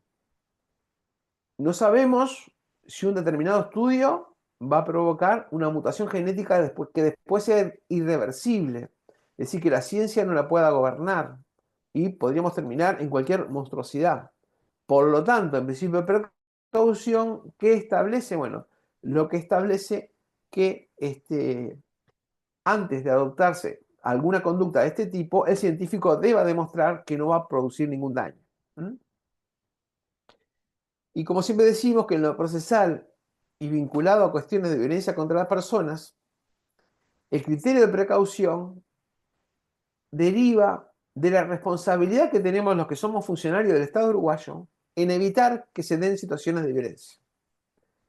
Creo que es un fenómeno harto conocido que ya no se puede discutir más, el fenómeno de la violencia contra la mujer, motivado en cuestiones básicamente culturales. Ante ese fenómeno, el Estado uruguayo y los tribunales que integran el Estado uruguayo tienen la responsabilidad de adoptar medidas de protección, aunque no sepamos a ciencia cierta si esa vulneración de derechos se va a verificar o no. Esto que no se entendía y que era imposible de asumirlo en el CGP, ha cambiado justamente ¿por qué? Bueno, justamente porque no sabemos si el daño se va a provocar o no. Si estamos seguros que el daño se está provocando y que la mujer es víctima de violencia basada en género, obviamente que tenemos la obligación de adoptar medidas inmediatas, eficaces, oportunas.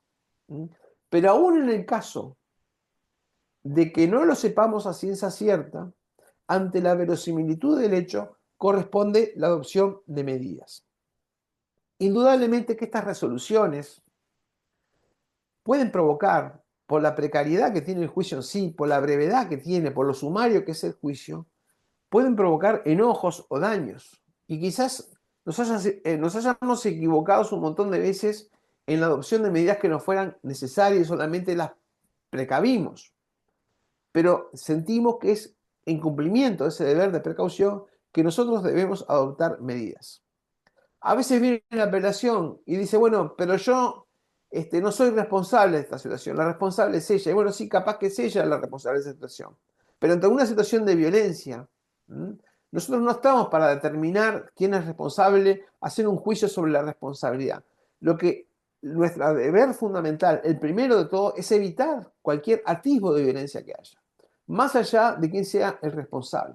Yo sé que esto es polémico, pero a mí me parece claro que está autorizado por la ley en los artículos 3 y en el artículo 5, que en esas situaciones, aún en caso de duda, el tribunal debe privilegiar los derechos humanos de la mujer a vivir una vida libre de violencia basada en género.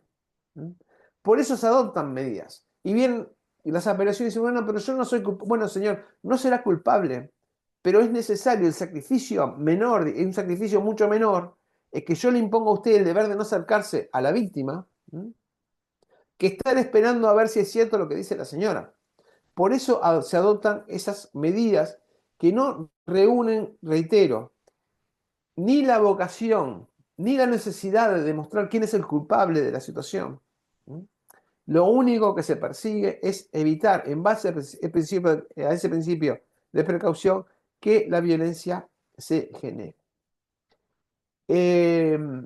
Creo que la jurisprudencia de los 3 tribunales de apelaciones y la jurisprudencia a lo largo y ancho del país es bastante pacífica en este sentido, en el sentido de que no es necesario que la mujer demuestre acabadamente, acredite, más allá de toda duda razonable, de que es víctima de violencia basada en género. Lo que primero que tiene que hacer el Poder Judicial es evitar cualquier posibilidad, cualquier atisbo de que se dé este tipo de violencia, privilegiando, como nos mandata la ley, los derechos humanos de la víctima.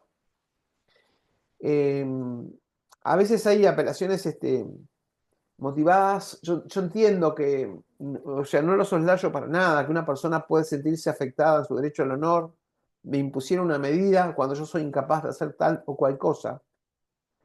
Pero siempre contestábamos, mire, no es nuestra voluntad determinar, no sabemos qué fue lo que pasó, porque como dice la ley, en general las situaciones de violencia basada en género se dan en la intimidad de un hogar. Y en general, sí, la información que sabemos, que manejamos, que la persona que ejerce violencia basada en género se cuida muy bien de aparecer frente a terceros como una persona que sería incapaz de desarrollar esos actos. ¿Verdad? Pero no podemos ser tan inocentes de pensar que aunque la persona sea una persona macanuda para el resto de la sociedad, para los vecinos, para el resto de los parientes, quizás en la intimidad del hogar pueda tener conductas diferentes. A pesar de eso, reitero, nos viene la apelación y dice, bueno, pero ¿por qué se me prohíbe acercarse? Bueno, pero si yo no quiero tener más vínculo con ella. Bueno, si no tiene que tener más vínculo con ella, ¿cuál es el agravio de que no se le permita acercarse? O sea, siempre está atrás de esto el sustento de no entender bien para qué es esta ley. Y de pronto hay cuestiones de la vivienda, cuestiones económicas que son muy legítimas, perjuicios que se sufren. Bueno, señor, tiene toda una posibilidad de herramientas jurídicas que se le da a futuro, pero las decisiones del tribunal están basadas en que estamos mandatados por la ley a adoptar medidas en base al principio de precaución y medidas que sean eficaces, no medidas más o menos. Hay que erradicar de base la violencia contra la mujer y privilegiando los derechos de ella a vivir la vida libre de violencia y sobre todo en caso de duda debemos proteger. Aunque no esté bien determinado la existencia de esa violencia, debemos proteger. Ese es el rol que ha asumido el Poder Judicial uruguayo en general, y ha pasado que cuando ese rol no se cumple, lamentablemente hemos vivido situaciones bastante desgraciadas, ¿no? De no tomar una audiencia a tiempo, de que no se diligencia el informe de TEC a tiempo, y en base a a llamadas telefónicas y demás, adoptar medidas que no son suficientes. Creo que es primero porque es una exigencia legal, el conocimiento directo del magistrado es insustituible, ¿verdad? Porque además hay una cuestión de entrenamiento que hay un montón de cuestiones intangibles que es muy difícil de trasladar un acta, que están presentes y que gracias a la inmediación, a la presencia del magistrado, se pueden adoptar medidas de protección. Yo por lo menos siempre tengo la prudencia. Ahora es más fácil el trabajo en segunda instancia porque tenemos videos. O sea, las audiencias son videograbadas y es mucho más fácil, pero hay un montón de gestos casi imperceptibles que se pueden apreciar durante la audiencia que quizás valgan más que un montón de medios probatorios. En fin, es un tema bien interesante de hablar y reitero, este, con la exigencia que tenemos eh, de la protección de la mujer en base al principio de precaución, bueno, son decisiones es muy valiosa la información que se percibe en las audiencias, ¿no? Eh, bien, es muy importante también otra cuestión que se nos presenta con asiduidad, determinar la naturaleza jurídica del informe de TEC. En Uruguay se discutía mucho qué era esto, si una prueba por informe, si una prueba pericial.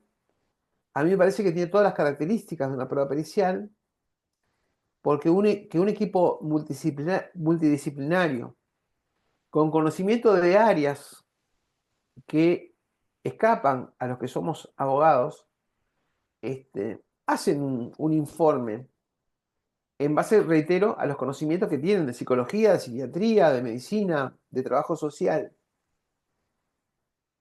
Y pienso que son un elemento muy valioso.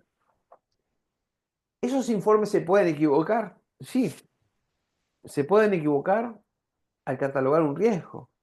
Capaz que dicen que es de riesgo alto, perdón, de riesgo alto y en realidad son de riesgo medio o bajo. O quizás digan que es una situación de riesgo bajo y sea de riesgo alto. Siempre son discutibles esas pericias. El tema es que una vez que se diligencian y están agregadas al expediente, si no se impugnan como prueba pericial, que son, mi concepto, lo que nosotros opinemos de cómo fue el diálogo, cuáles son las conclusiones del psicólogo o el trabajador social que haya intervenido en la diligencia, serán muy válidas, pero su eficacia jurídica es muy poca. Es decir, si por ejemplo se cuestiona, como se cuestiona a veces, el informe de un trabajador social, las conclusiones de un trabajador social, yo entiendo que más allá que un abogado tiene todo el derecho del mundo a no compartir las conclusiones del dictamen pericial, indudablemente la forma de combatir esas conclusiones no es mediante un escrito judicial. Capaz que hay una razón media evidente muy grande, ¿verdad? Pero a mí me parece que solamente podría impugnarse con otra prueba pericial. Por ejemplo, a veces se da el caso de que hay un antecedente en un juzgado de familia y demás, se trae el antecedente y ahí vemos que hay una información valiosa que puede apoyar o puede cuestionar el dictamen pericial del ETEC hecho en urgencia. Creo que sí, que sería necesario que estos técnicos tuvieran mayor participación, mayor tiempo, que fuera de mejor calidad, que permitiera mejor calidad, y creo que son varias, muchas críticas que se hacen. Pero bueno, es lo que se tiene y con esas Perdón, herramientas doctor. se deben trabajar. Sí, No, justamente, a ver, si estamos hablando de impugnar prueba diligencial y demás, o sea, con ese grado de profundidad, en realidad este no sería el objeto de los tribunales especializados de familia y violencia de género. Creo yo que si una persona denunciada pretende, por ejemplo, limpiar su buen nombre o pretende una modificación en las medidas cautelares, tiene otras vías procesales como para poder seguir adelante con ello. Por ejemplo, la instancia penal, no, pero con lo acotado que es el procedimiento establecido en la ley, justamente es tomar las medidas procesales para justamente evitando el riesgo y punto. O sea, si se pretende ir realmente a buscar la verdad, quién fue el responsable o no, inclusive también eso se puede hacer en el ámbito de un tribunal de familia mediante un proceso de divorcio o de disolución de una unión concubinaria. Al menos es la perspectiva que yo tengo sobre los aspectos procesales. Sí, yo estoy completamente de acuerdo con eso. Justamente a lo que me refería era que se limita mucho la posibilidad de cuestionamiento de un informe pericial, salvo que existiera, reitero, algún antecedente que pudiera poner en duda lo que resolvieron los técnicos o lo que vieron los técnicos en ese momento. Si el proceso de conocimiento termina en 72 horas en primera instancia, es muy difícil cuestionar con otra pericia porque no da el tiempo, no da el ámbito, ¿verdad? Pero volvemos a lo que dijimos al principio de la mañana. La forma de ser de la situación jurídica que se quiere juzgar y la necesidad de adoptar medidas de protección no deja mucho espacio para nuevos diligenciamientos procesales. Y por eso decía, bueno, lo que tenemos es esto. Y reitero que no podemos aspirar en 72 horas a conocer una situación de hecho que se ha dado en la intimidad de un hogar, como se da mayormente en estos casos, y resolverla con pleno conocimiento de lo que ha ocurrido. A veces sí, a veces la verdad fluye, ¿verdad? Resplandece, como se dice, y es claro, pero a veces la situación es difícil.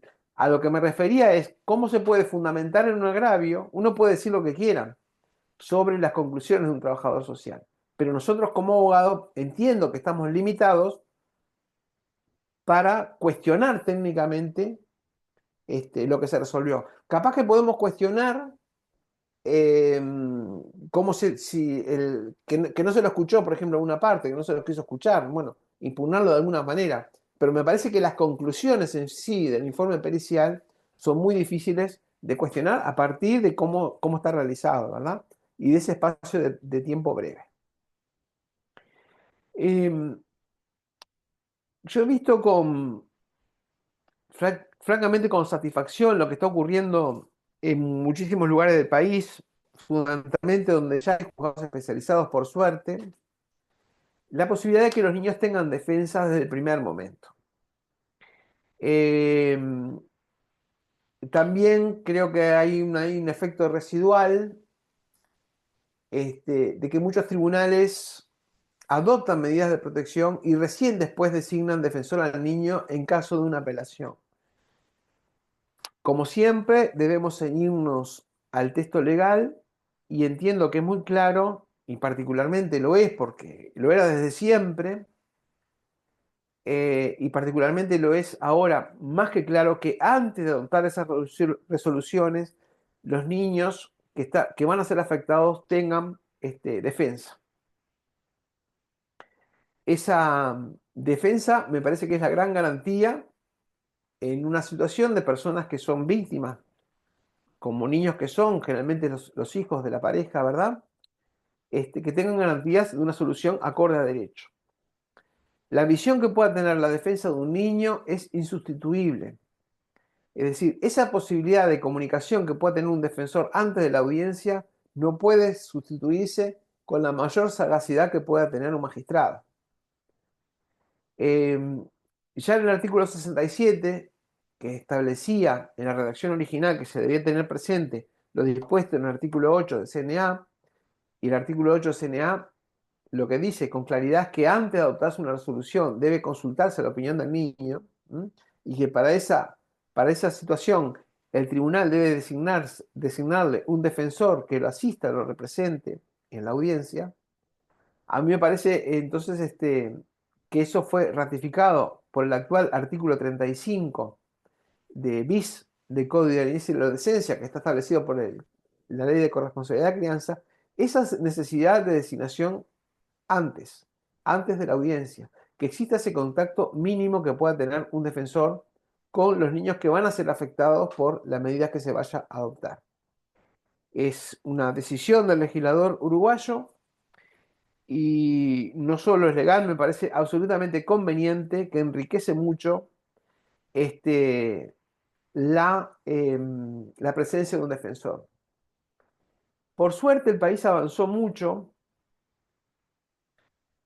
en esto de entender de que los niños no son víctimas secundarias o víctimas indirectas de la violencia, ¿no?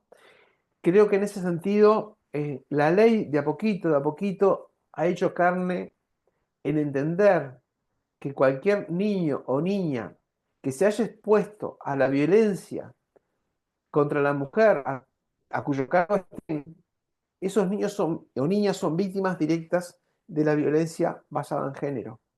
Y me parece muy, pero muy importante entonces que se respete ese estatuto jurídico que tienen los niños y que tengan una defensa que pueda transmitir al tribunal cómo es que están advirtiendo ese problema, ¿verdad? ¿Qué es lo que advierten ellos, qué es lo que han sufrido y cuáles serían las medidas idóneas para adoptar a su respecto? Sé que es muy difícil, que en general hay muy poco tiempo, que muchas veces no se cuenta con defensores públicos en número suficiente o defensores privados, pero a mí me parece importantísimo la labor del defensor, que está en mejores condiciones que nadie para resolver esta situación. Veo que en el chat también se habla de la manipulación que sufren esos niños, y es cierto.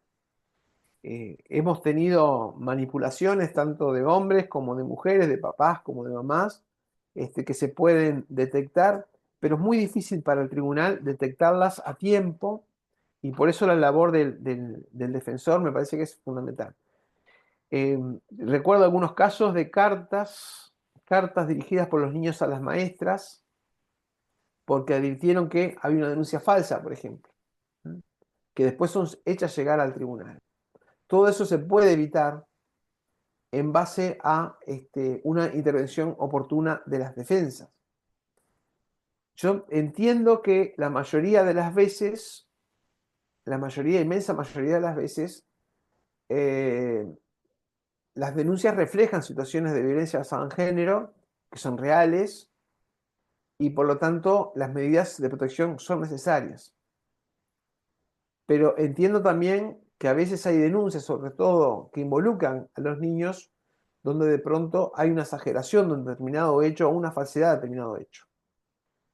Si yo fuera feminista, que no lo soy, me cuidaría bien de que evitar cualquier situación de denuncia falsa.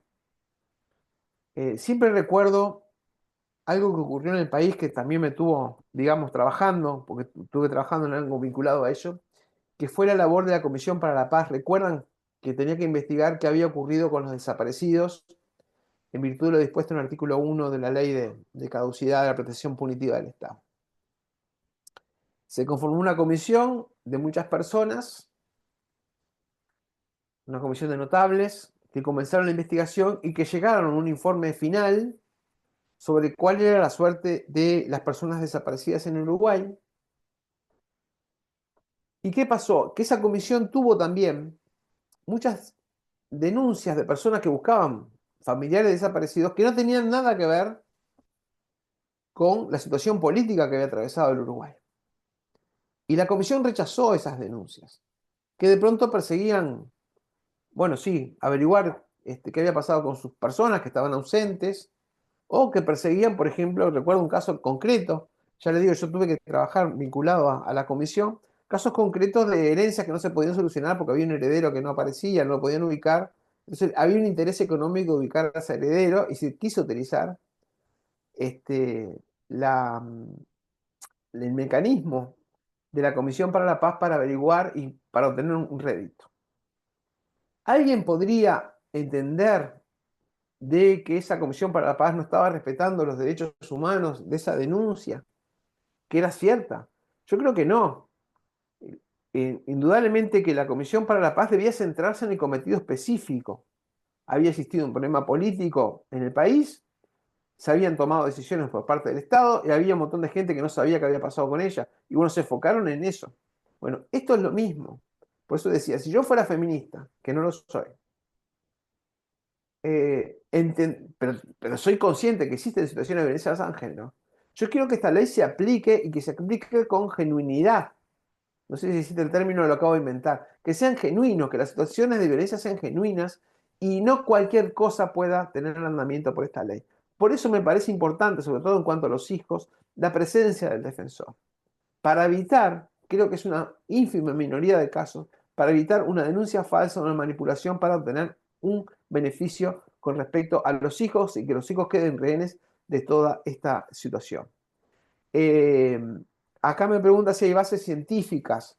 Miren, yo no sé si hay bases científicas. Lo que yo he visto en el tribunal, y eso fueron pocos casos, pero son claros. Obviamente no hay denuncias o bases científicas para determinado, pero sí he visto pruebas, ¿verdad?, claras, contundentes, de que la denuncia había sido falsa. Por ejemplo, un chat que se envió, una supuesta víctima que decía, bueno, si vos me solucionás el tema de la casa, yo te retiro la denuncia. ¿Mm? O recuerdo que una madre a una tía que viene en el exterior, ¿mm?, un mail que le dirigía, la tía estaba muy preocupada por un supuesto abuso que había sufrido su sobrino, y la mamá le dice, quédate tranquila que la denuncia es falsa, o sea, no ocurrió el abuso, pero tú sabes bien que se portó mal conmigo. Bueno, yo no tengo forma de saber ni determinar, creo que científicamente no hay ninguna base para determinar si las denuncias son ciertas o falsas, o si hay denuncias falsas. Lo que sí, hay hechos que demostraron, a posteriori, que esa denuncia había sido fruto de una imaginación y que no se correspondía contra un hecho concreto. ¿Mm? Esto nos lleva camino ya a otra cuestión que es bien interesante.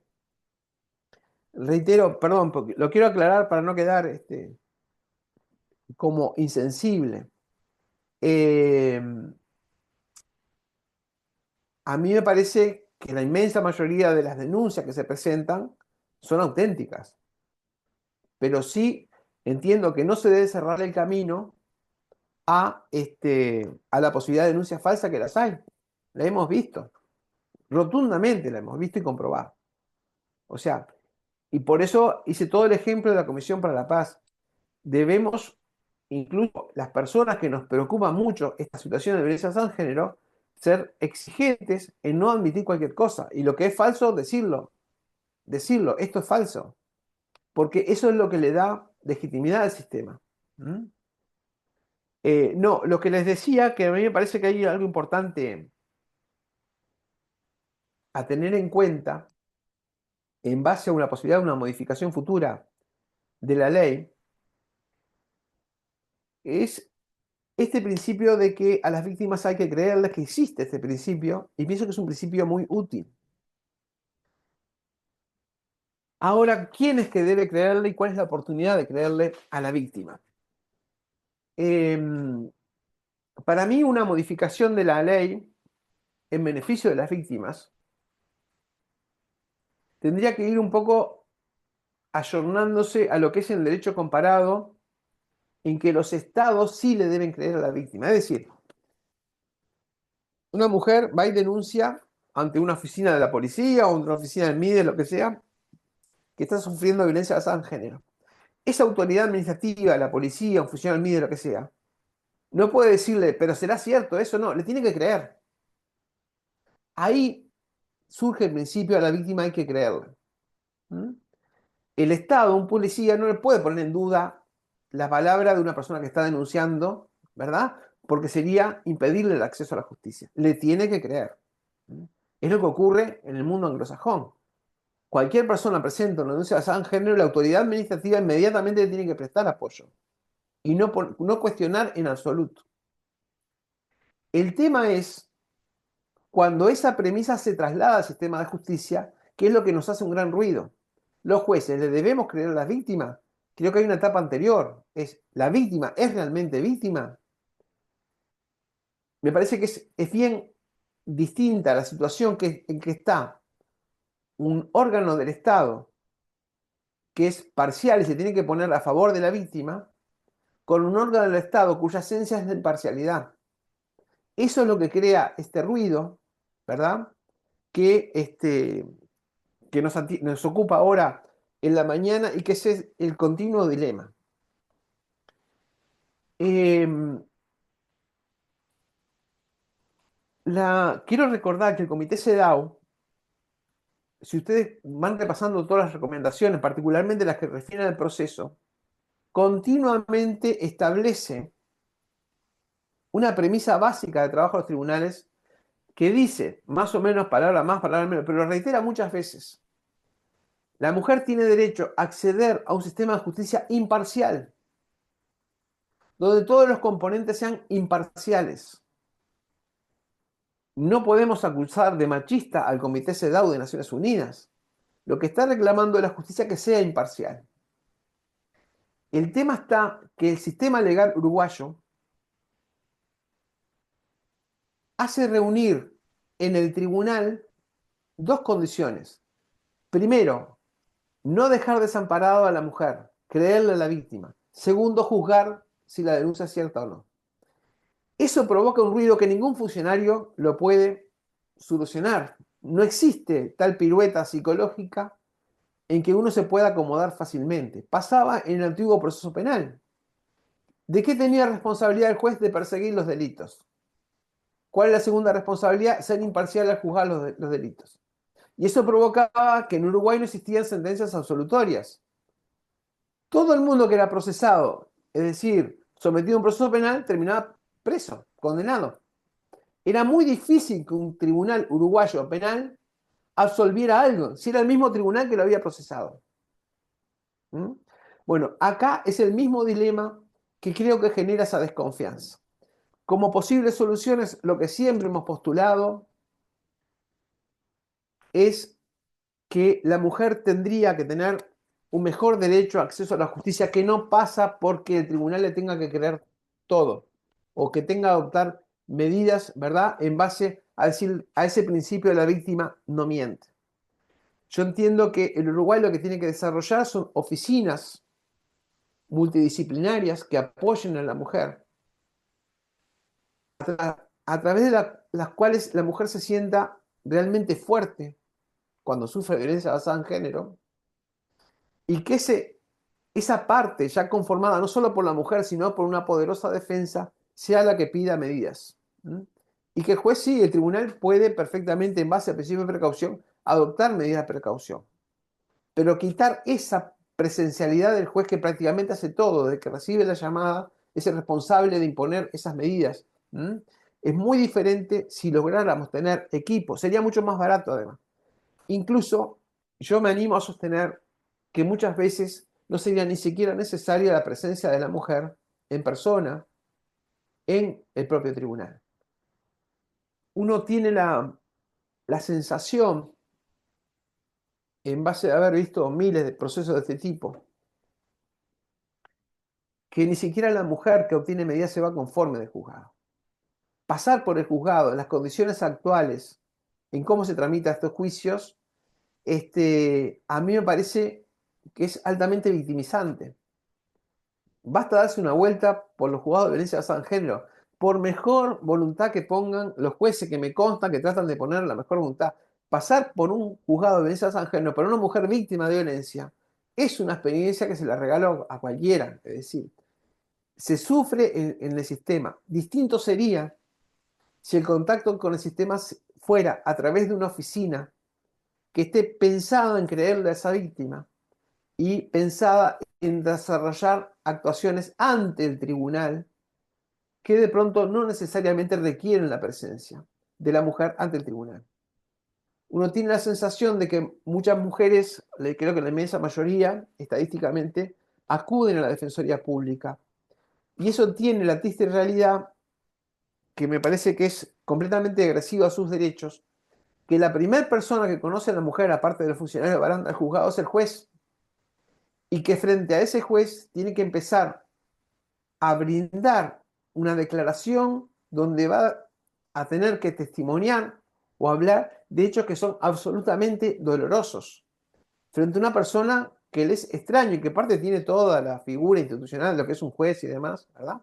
Y que muchas veces conoce al defensor a la vez que está conociendo al juez. No tiene ni siquiera la chance de poder hablar unos minutos antes con el defensor en muchos casos. En otros, capaz que lo puede hacer. No por culpa de nadie, no por cuestiones burocráticas, simplemente porque no hay tiempo, porque no hay recursos. Reitero que a mí me parecería muy interesante, de hecho lo habíamos conversado con bastantes legisladores, hacer un proceso mucho más humano hacia la mujer, que evite esto de que la primera actuación que hace en el juzgado sea la declaración frente a un juez. Si uno tiene cualquier persona en Uruguay que tiene un problema de otra índole, lo primero que hace es hablar con un abogado en la intimidad del escritorio, donde pueda hablar largo y tendido sobre qué es lo que va a pasar hacia futuro, qué alternativas tiene, cuál es la jurisprudencia, qué es lo que puede llegar a pasar. Y recién después, meses después, va a una audiencia preliminar. ¿Sería posible en Uruguay, aunque los tiempos sean menores y aunque el proceso siga siendo de urgencia, que esa mujer cuente con el apoyo estatal, ¿verdad? De una oficina que la atienda, que allí mismo se hagan los dictámenes técnicos y que se haga un pedido sin necesidad de tener que celebrar estas audiencias caóticas, ¿verdad? Que se hacen muchas veces muy rápidamente, siguen las garantías mínimas y que brindan una justicia cuyo resultado no es óptimo. Estamos lejos de tener, digamos, procesos judiciales y sentencias judiciales que sean vistas o advertidas por la población como suficientemente garantistas. Es un proceso que está muy cuestionado, pero entiendo que esos cuestionamientos parten de la base de que está diseñado atribuyendo a los tribunales una doble responsabilidad. Llevar adelante, ser los responsables de que la mujer tenga defensa, que la mujer esto, que la mujer aquello, lo otro, y además ponerse al final en una situación de imparcialidad que nadie la cree, porque obviamente puede ser cuestionado. Ojo, aclaro, y no quiero ofender a nadie, porque uno cuando juzga esto se pone en la mayor situación de imparcialidad, pero me parece que la imagen no es esa la que se transmite. Creo que hay amplio sector de la población que entiende que no somos imparciales, y que la justicia de familia está flechada, la justicia de familia especializada, ultra flechada hacia la mujer. Yo creo que no es así, pero me parece que es una consecuencia de esta justicia que no es de la calidad necesaria que tendría que tener. Bueno, no sé, espero haberlo dejado aunque no estén de acuerdo con lo que haya dicho, por lo menos pensando en mejorar este estado de situación. No sé si alguien quiere aportar algo. Doctor, yo quisiera hacer una pregunta. Sí, Quisiera saber, ante la denuncia que plantea la denunciante en la seccional y la sí. pareja tiene hijos, la resolución que adopta el juez es de medidas cautelares respecto a la denunciante y debería de abstenerse de resolver respecto de las medidas cautelares de los niños, hasta que los chicos sean escuchados por su defensor. No, volviendo, gracias por la pregunta, vamos a aclarar. Yo pienso que las medidas cautelares hay que adoptarlas en base a ese principio de precaución, hasta la audiencia por lo menos, hasta que se pueda celebrar la audiencia. Y designarle En- una defensa, no podemos dejar a los niños sin protección, ¿verdad? Pero o una sea que cosa, que adoptemos una medida por 3, 4 días, hasta que hagamos la audiencia, o 5, los que sean necesarios, designando una defensa, cosa que al momento de la audiencia, eso sería un ideal, digamos, a que al momento de la audiencia todo el mundo tuviera una asistencia jurídica. Bien, No sé si me explico. o sea que las medidas, la resolución debería abarcar medidas cautelares también respecto de los niños, Sí, sí, sí, la sí, resolución telefónica. sí, sí, sí. A mí me parece que sí. Bien, muchas gracias. No, por favor.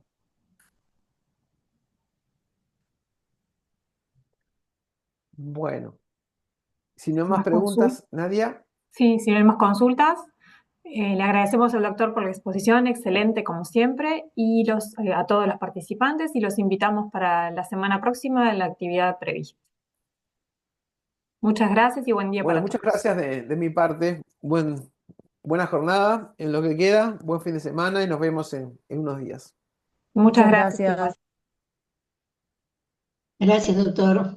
Gracias, doctor Cavalli. Gracias. Por favor. Buen fin de semana. Buen fin de gracias. Muchas gracias. Buenos Muchas días y muchas gracias.